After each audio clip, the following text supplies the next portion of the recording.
What's up, everybody? How you doing out there? Today we're going to be making Persian shish kebabs, right, or skewers, and then they call it Koobideh, which is a beef and lamb with an onion base skewer, and it's minced meat, which makes it even stranger that it's going to end up being a kebab, right? So what I've done here is I've taken one sweet onion and I've taken it to a grater. And I've taken the juice out of this. And we're going to save the juice. We're going to use that later. And then the remaining part of the onion, I just dice it up real small. You can just throw this in a blender or food processor if you want, if you don't want to grate it up.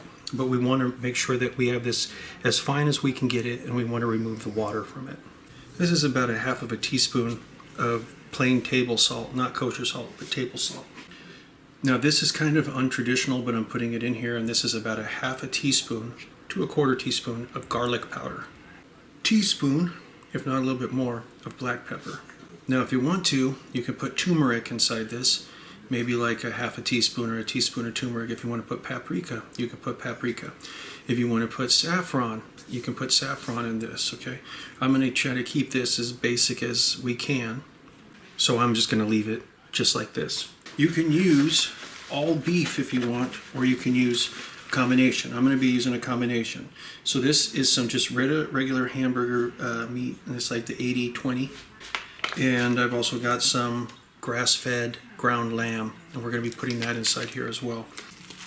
It's a lot like making meatballs or meatloaf, but you want to incorporate everything very well. And this can take about 5 minutes or so. While I'm mixing it, I should probably take this as an opportunity to let you know the type of skewers that you use for this kind of kebab are like Brazilian skewers. They're not like the normal type that you would usually see, like a bamboo stick or something like that. They're actually like large pieces of stainless steel generally that are like about an inch wide, and they're about an inch wide, and they're about like 27-30 inches long. They're pretty long. And you do this over coals. You don't do this over propane, you do this over coals. This goes in the refrigerator 24 hours. Okay guys, so it's been a little bit more than 24 hours. It's probably closer to about 36. And we end up having our meat and everything that is inside here. And you can definitely smell that everything has infused. Now what we're going to do is we're going to push this to the side for a second because I want to show you something. And you remember that onion juice that we had collected? Well, we're going to keep that because we're going to use this here in a minute. And we're also going to end up mixing a little bit of saffron water with that. Okay. And right now outside I have my charcoal grill. It is heating up, and you want to have the coals very hot. Gray is preferred. And so you want to make sure that you get those guys really hot and and complete. So I'm going to take this meat, move it to the side. We're going to end up taking our onion juice and our saffron water. We're going to put it right here because we're going to need this in order to get the meat on the skewers. So wet hands, and what we're going to do is we're going to grab some of the meat, about maybe the size of maybe like a baseball, and we're going to kind of spin it around like this a little bit. And what we want to do is we want to wrap it around the skewer here, okay? And after we wrap it around the skewer and we kind of get a decent grab to this right here, we're going to start working this back, kind of like this, all right? And this is going to be more of an up and down squeeze than it is a side squeeze, okay? Because we want this to wrap all the way around. And the amount of meat that you would want on this is maybe 3/8 to a ½ inch, something like that. After we kind of get this to a decent thing here, we're going to end up dipping our hand in the onion juice like this, because this is going to end up helping us shape this, as well as it's going to end up adding a little bit of flavor to the meat. But what we're going to do is we're going to take our thumb and we're going to kind of push. We're kind of bringing it, we're pushing it down. Okay. If it seems like it's a little too wide, okay. Up here on the front, we're going to squeeze that because we want that to be kind of tight. This is a fairly big piece of onion, but will live. We're going to squeeze this. We're going to put little indentations in here. Okay. And then so this one is going to be good enough for the grill. And we need long skewers because this is going to sit over the top of the grill. We don't want to put this on a grill itself because it'll stick. Right, so that's no good. So we're going to take this and we're just going to leave this one here and we're going to do the next one. And the tomatoes, if you want to put salt on it, you can. If you want to put a little olive oil, you can. It doesn't make a difference. I'm going to leave it just like this. I'm going to go check my grill and we're going to see if everything's good to go.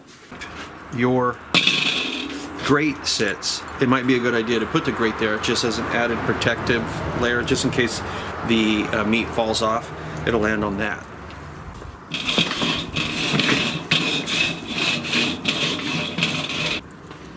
And then from here, we want to set this over it like this.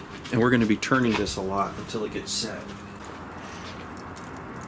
Now I have one more skewer and enough meat to do one more, but I'm running out of room. And what we want to do is we want to kind of give this about a minute or so. Turn it over. Because we're trying to get this meat set so that way it doesn't fall off of the skewer. And we do that by turning these quite a bit. Okay. I'm going to go inside. I'm going to melt some butter, and we're going to be using butter as a means to baste this. And we got to turn these over quite a bit at first because we're trying to get that meat to set up, you know,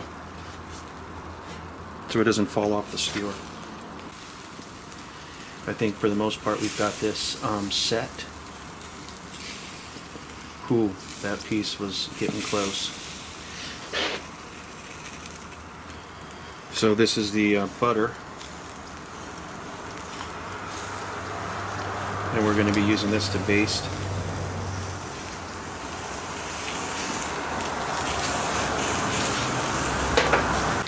But what's good is you can actually see how, because we ended up crimping the front, it kind of held it on. We didn't crimp the back, and you can see how it's kind of wanting to open up. Let's put a little bit more of that saffron and onion water on here. Make it juicy.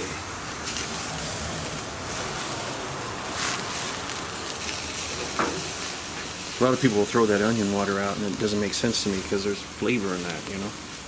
If you want to, you can put black pepper on top of this right now. Maybe a little bit more salt, but you don't want to do that until you know what it tastes like, right? Because how do you know that it has enough or too little seasoning, right? You have to taste it.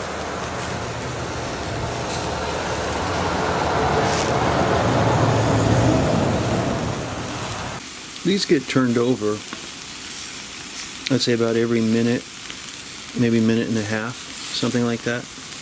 It's going to depend on your flame.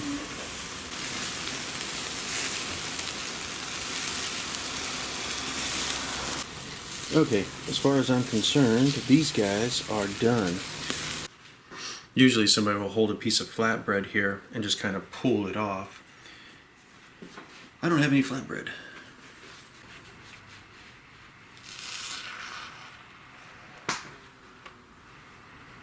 And there you go, guys. That's how you make koobideh. That's the Persian kebab. A lot of times they'll serve this just with some straight up fresh onion on the side. And then using butter just to baste it, right? I ended up making some saffron rice with tariq, and that is in another video, and that's going to end up going with this. So anyway, guys, that is that. If you liked the video, hit like, hit subscribe, all that other good stuff. Until next time, talk to you later.